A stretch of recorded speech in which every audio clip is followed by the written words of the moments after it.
Hi hello అందరికీ ఎలా ఉన్నారు? సో ఇదైతే కొత్తిమీర అండ్ టొమాటో రోల్ స్టైల్లో పచ్చడి అనమాట. రోల్ ఏం అవసరం లేదండి, జస్ట్ మిక్సీ ఉంటే చాలు. అండ్ టేస్ట్ వచ్చేసరికి అలాగే ఉంటుంది. ఇది 4 to 5 months ఫ్రిడ్జ్లో అయితే నిల్వ ఉంటుంది. బయట వచ్చేసరికి 1 to 2 months వరకు ఉంటుంది. ఆ లోపే తినేస్తారనమాట. చూసారు కదా ఎంత బాగుందో.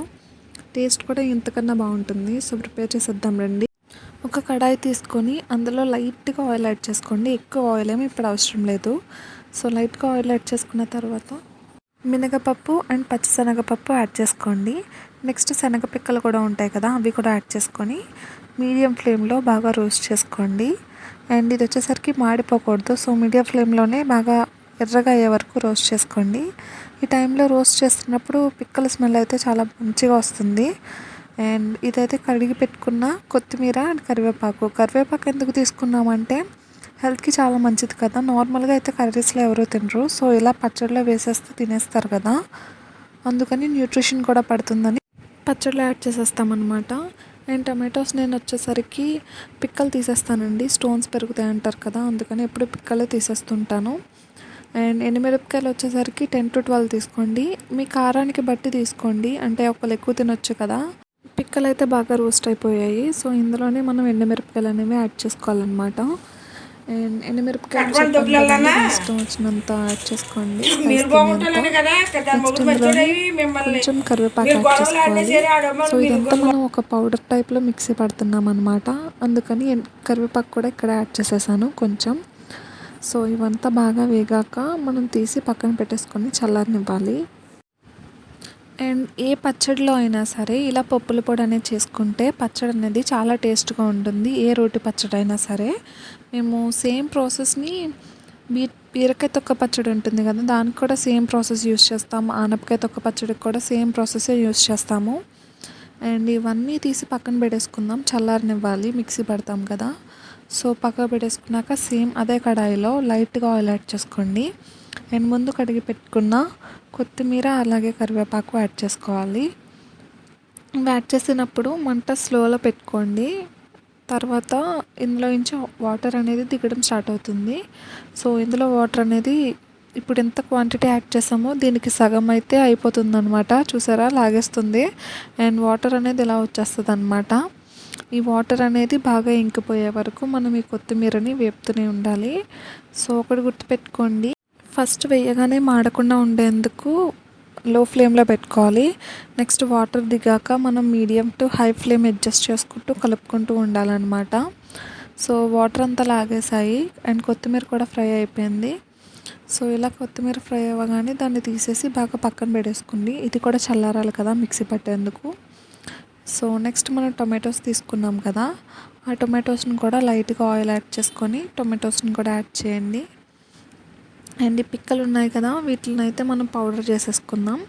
సో ఈ పౌడర్ అనేది చాలా ఇంపార్టెంట్ టోటల్ పచ్చడికి మొత్తం, ఎక్కడ స్కిప్ చేయొద్దు. సో నెక్స్ట్ వచ్చేసరికి సేమ్ ప్రాసెస్ టొమాటోస్తో చేయాలి. అండ్ టొమాటోస్ బాగా మగ్గాలి కదా, సో అందుకని మనం సాల్ట్ యాడ్ చేస్తాము. అండ్ ఒక పెద్ద సైజు నిమ్మకాయ అంత చింతపండు తీసుకోండి. నెక్స్ట్ పైన సాల్ట్ యాడ్ చేసుకోండి, ఎందుకంటే ఫాస్ట్గా మగ్గుతాయి కదా. ఒకసారి బాగా కలిపేసి హై ఫ్లేమ్లో పెట్టి మూత పెట్టండి. సో మగ్గిపోతుంది. నెక్స్ట్ వాటర్ అనేది ఇలా పైకి వచ్చేసాక మూత అనేది తీసేసుకొని బాగా దగ్గరకు చేసేయాలన్నమాట. టోటల్ ప్రాసెస్ మొత్తం హై ఫ్లేమ్లోనే జరగాలి టొమాటోకి వచ్చేసరికి, ఎందుకంటే టొమాటోలో వాటర్ కంటెంట్ ఎక్కువ ఉంటుంది కదా. సో టొమాటోస్ కూడా వేగిపోయాయి అన్నమాట. ఇప్పుడు చల్లారిపోయిన కొత్తిమీర అలాగే కరివేపాకుని మిక్సీ పట్టేసుకొని పక్కన పెట్టేసుకుందాం. నెక్స్ట్ ఇందులోనే ఇప్పుడు మనం మగ్గించాం కదా, ఆ టొమాటో కూడా యాడ్ చేయాలి. ఇక్కడ మేము ఏం చేస్తున్నామంటే అందులోని లైట్ వాటర్ వేసి ఇందులో వెల్లుల్లిపాయలు అనేది మగ్గించాలన్నమాట. ఈ వెల్లుల్లిపాయలు అనేది పొట్టు తీసేసుకొని యాడ్ చేసుకోండి. సో ఇది కూడా మగ్గిపోయాక ఈ వెల్లుల్లిపాయ అలాగే ఆ టమాటో ఏదైతే మగ్గించుకున్నామో రెండు కలిపేసి మిక్సీ పట్టేసుకోవాలి. అండ్ రోటీ స్టైల్ పచ్చడి కావాలి అనుకున్న వాళ్ళు ఏంటంటే కాస్త మరగ్గా పెట్టుకోండి. అండ్ మాకు ఎలా ఉన్నా పర్లేదు, తినాలనుకుంటే నార్మల్గా పట్టేసుకోండి, మెత్తగా గ్రైండ్ చేసేసుకున్నాక. ఈసారి అయితే ఎక్కువ ఆయిల్ యాడ్ చేసుకోవాలండి, ఎందుకంటే పోపు పెట్టుకుంటున్నాం కదా. అండ్ ఇందులోనే కాస్త పోపులు, ఆవాలు, జీలకర్ర యాడ్ చేసుకొని అందులో ఎండుమిరపకాయ, కరివేపాకు అండ్ అలాగే పొట్టు తీసేసిన వెల్లుల్లిపాయలు యాడ్ చేసుకోవాలి. సో పోపు అంతా బాగా వేగాలి, గుర్తుపెట్టుకోండి. మాడనివ్వద్దు, మాడితే బాగోదు. అలాగని పోపు సరిగ్గా వేగకపోయినా కూడా బాగోదు. మీ దగ్గర ఇంగు ఉంటే ఈ స్టేజ్లో యాడ్ చేసుకోండి. అండ్ ఈ పోపు అంతా బాగా వేగిన తర్వాత వెల్లుల్లిపాయ కూడా బాగా వేగాలి. అండ్ ఈ పచ్చడి మనం ఏదైతే ప్రిపేర్ చేసుకున్నామో ఇందులో వేసి తాలింపు పెట్టేసుకోండి. సో ఇక్కడ ఫ్లేమ్ ఉండాలండి, స్టవ్ ఆపేయొద్దు, ఫ్లేమ్లోనే పెట్టుకోండి, మీడియం ఫ్లేమ్లో. ఇది లైట్ గ్రీన్లో ఉన్న పచ్చడి మనం వేపినప్పుడు ఆయిల్ అబ్జర్వ్ చేసుకుంటుంది కదా, అది డార్క్ గ్రీన్ కలర్లో ఇలా మారిపోతుంది. అండ్ స్మెల్ అయితే ఈ టైంలో భలే వస్తుంది ఇక్కడ. సో పట్టేసింది చూసారా, ఆయిల్ మొత్తం పీల్చేసుకుంది. సో దీన్ని అయితే ఒక పక్కన తీసేసుకుందాం. నెక్స్ట్ సేమ్ అదే దాంట్లో ఇంకొంచెం ఆయిల్ యాడ్ చేసుకోండి, ఎందుకంటే నిల్వ ఉండాలి కదా. సో దానిపైన కారం యాడ్ చేసుకోండి, పోసేసుకోండి పైన. కారం వేసినందుకు మనం తింటున్నప్పుడు చేతికి అంటుకుంటుంది అనమాట, ఎర్రగా భలే ఉంటుంది అండ్ నిల్వ కూడా ఉంటుంది. సో తప్పకుండా ట్రై చేయండి, చాలా బాగుంటుంది. And thank you for watching. Please subscribe. Bye.